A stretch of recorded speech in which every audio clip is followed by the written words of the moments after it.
Ar kādu citu stāstu arī no bēgles 16 gados pametusi Latviju, dzīvo Ņujorkā un, visu nāciju iespējamajā sakausējuma vietā, tiešām Ņujorkas pašā centrā. Vija Vētra saka, ka nekādā gadījumā Latvijas valsts nedrīkst uzņemt bēgļus no Āfrikas valstīm, jo tās vienkārši būs mūsu nācijas beigas. Man ir zinām tēma, par kuru es gribu runāt.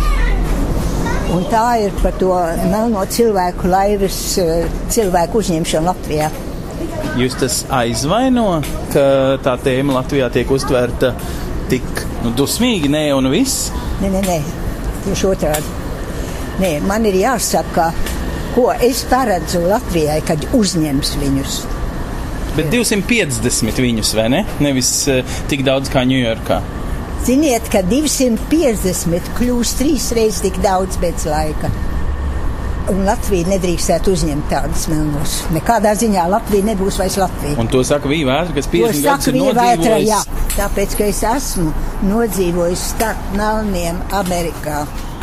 Un es zinu, kādi viņi ir, ja viņi nav izglītoti, ja nav mākslinieki.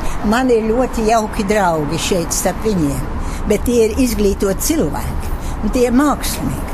Bet tie, kas tagad nāks no tām laivām, kuras uzņems, tie ir neizglītoti, nav skoloti, vispār skolās nav nekur gājuši. Tas, laikam, ir daļa no tās idejas, ka viņi ir jālaiž skolā. Latviešiem faktiski jānodrošina. Mums jālaiž skolā. Kā tad? Tā ir tā politika. Nē. Redziet, tur tai valdībai, te es tiešām varu iekaist, jo man ir dusmas, kad mūsu valdība neturās pretī. Mums jau ir kara bēgļi no Ukrainas. Un tas ir daudz svarīgāk, viņi mums blakus. Tā ir mūsu kaimiņu valsts. Tā ir mūsu kaimiņu valsts. Mēs par tiem arī jau gādājam, uzņemam, cik nu varam. Paši esam zaudējuši 1000 cilvēku, jo pašiem nav darba Latvijā. Ko viņi darīs, kad viņus ievedīs? Nav jau tā darba, ko dot viņiem. Viņi arī nav kvalificēti. Viņi nav cilvēki, kuriem ir kvalifikācijas, kurus mēs varētu izmantot. Nav. Viņi visi ir neskoloti. Vispirms viņi ievedīs slimības. Tas ir numur 1. Lielāko daļu viņiem Afrikā ir AIDS, jūs sakat. Ja? Tas ir numur 1. Ebola arī plosās tagad jau Afrikā. Tātad viņi ievedīs slimības, tas ir numur 1. Otrkārt, viņi nav izglītoti, viņi nav skoloti, nemaz nerunāt par izglītību, nav skoloti, skolagājuši vispār. Kā viņi latviešu valodu iemācīsies, viņi nav iemācījušies, kā mācīties, vai ne? Par to runāt, ka latviešu valodu iemācīt viņiem, tas taču ir absurds pilnīgi. Viņi nemācīsies. Ja savēl kopā jūsu personīgo dzīves pieredzi un viņu, jūs abi esat bēgļi. Jā. Jūs esat bēglis, jūs dzimāt Latvijā, un viņi ir bēgļi. Un viņi bēg no visa tā, ko jūs pieminat. Okay. Viņi tur ir cīnījušies savā starpā ilgu laiku. Viena cilts pret otru, viena cilts tas ir gājis visu laiku. Tas nav uzreiz tāda traģēdija, kā mums bija karš Eiropā. Tā ir cita lieta kā pavisam. Bez tam mēs bijām kā bēgļi tādās valstīs, kur bija vienāda kultūra, vienāda kultūra, vienāda rasa un tā tālāk. Mēs nebijām tiem cilvēkiem, kuri mūs uzņem kā bēgļus. Mēs tiem nebijām nekāda danger, kas apdraudējums. Jā, mēs nebijām nekāds jautājums. Tieši otrādi. Tie, kas mēs tagad tikām uzņemt Kanādā, piemēram, kad mūs uzņēma vīriešiem, jauniem vīriešiem, grāba pilnīgi šitā rokas, lai redzētu, pārbaudīja, vai ir spēks, vai ne, vai viņš varēs Kanādā cirst kokus. Tieši tā. Vai ne? Tātad mēs noderējam visādi, bet mēs neatšķīramies. Ne rases ziņā, ne ticības ziņā, ne arī izglītības ziņā. Tieši otrādi mūsu ārsti no Latvijas, es zinu pat to ķirurgu Staprānu, ka tam bija pašam savu kliniku. Staprāna klinika Rīgā bija. Un tam dakterim, kam pašam bija klinika, ka viņš atnāca uz Ameriku, viņam bija jāslauk slimnīcā grīdas. Bet viņš izstrādājās ārā un atkal varēja strādāt savā darbā. Tātad mūsu cilvēki zināja, kā strādāt, kā atkal uzrāpties augšā, jo viņi tur jau bija bijuši. Šitie cilvēki nekur nav bijuši. Viņi nav iemācījušies. Negrib jūs prāt, viņiem nav motivācija izaugt. Viņi ir lielāko daļu ļoti slinki Un no sākuma būs tā, kad viņiem dos naudu, un viņiem būs pat lielāka nauda nekā mūsu pensionāriem. Par dažiem eiro lielāka, bet pēc būtības, jā. Būs. Tas ir tā, tas nāk labi no Eiropas naudas, bet to viņi dos tikai zināmu laiku. Protams, pirmos 3 gadus. Un tad, kas notiks, ka viņiem vairs nedos to naudu? Būs jāstrādā pašiem. Un darba nebūs, un tas sāksies zādzības. Tad sāksies ne tikai zādzības, slepkavības, viņi ir lieli uz to, izvarošanas, etc. Tas būs Latvijai nākotnē. Un par to valdībai tagad ir jādomā, un ne vēlāk. Solidaritāte. Eiropas Savienībā ir ļoti vienkārši izskaidrojums. Tik daudz viņu ir Itālijā un Maltā, jāpadalās ar citām valstīm. Ok, labi. Citas valstis ir vēl citur, ne tikai Eiropā. Kāpēc viņi neiet pie tiem, kuriem ir liela nauda, kā Arābu Emirāti, kā Kuveit, Bahreina, visur tur? Neņem pretī. Bet tad tos vajag piespiest.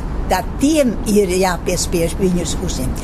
Klimata ziņā arī tas ir daudz piemērotāk viņiem. Ko viņi darīs Latvijas ziemā, bet tādā Kuveitā, tur, kur arābi dzīvo tuksnesī, tiem vispirms ir liela nauda. Bet viņiem nav gribēšanas, viņiem nav nekādas. Bet tad ir kaut kas jādara, lai viņus piespiež. Tad ir kaut kas jādara. Jā, bet tie cilvēki brauc laivās uz Eiropu, viņi brauc pēc brīvības. Atcerieties, kā jūs braucāt pēc brīvības uz Ameriku? Jā, brīvība. Kur brīvība, lai varētu citus slaktēt nost, jā? Kā lai saka, brīvība. Ne jau visi ir killeri, vai ne? Ne visi ne, bet daži gan. Jā. Bet ir tā, melnie vispār tādi, ja viņi nav izglītoti, viņi nav sevišķi tīrīgi, viņi neuzvedās kā vajag.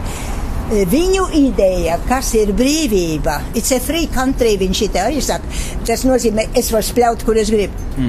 Tā viņi izprot brīvību. Pārprot. It's a free country, I can spit where I like. Ne, es domāju, ka valdībai ir tiešām jāpārdomā šī lieta, jo tā ir viena liela, briesmīga lieta, ko viņi uzsāk tagad.